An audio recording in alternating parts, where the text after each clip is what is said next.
Hello and welcome to this new experience at NBC News. I'm Lana Sacker. People come together for a variety of reasons. One Mason Middle School student has received a heart transplant and another is awaiting a kidney transplant. Riley Malloy got the chance to sit down with the both of them and learn a little bit more about the bond that they share and why organ donation is so important.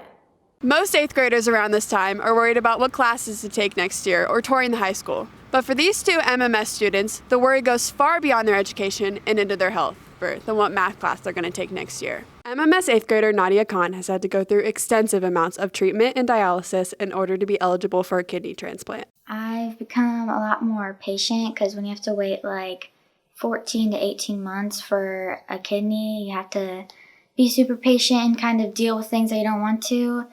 And I've learned to be a lot more thankful for small things that we have that we don't even pay attention to, like working organs and being able to walk and go to school and eat what we want and sleep in our bed without a machine. So fellow classmate Hope Weaver was diagnosed with dilated cardiomyocarditis last summer.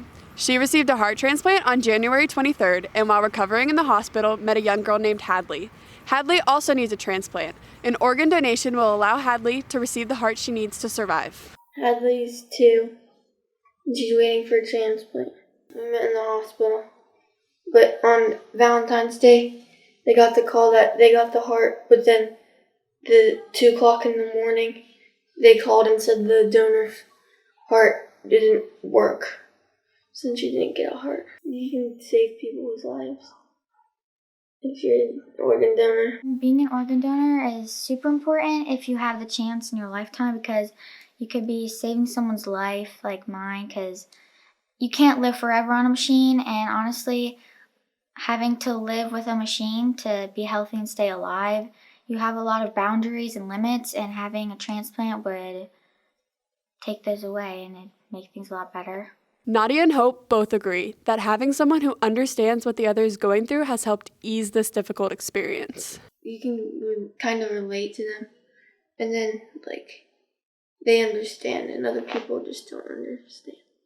It's really nice to have someone like Hope because when you talk about your hospital experiences and all your health experiences, you don't have to explain things. If I would talk to someone about blood work or staying in the hospital and the things that they do there, they would be confused or not really understand, and she just gets it because she has to go through it too. Nadia and Hope both have CODA pages that explain more about their condition and help pay for the expenses that come along with their organ transplants. A lot of things can bring friends together, and for these two girls, it was the experience of going through the organ transplant process together. While the organs that Nadia and Hope will receive are very important, the relationship that they have been able to grow with each other is just as important on their road to recovery. I'm Riley Malloy, NBC News.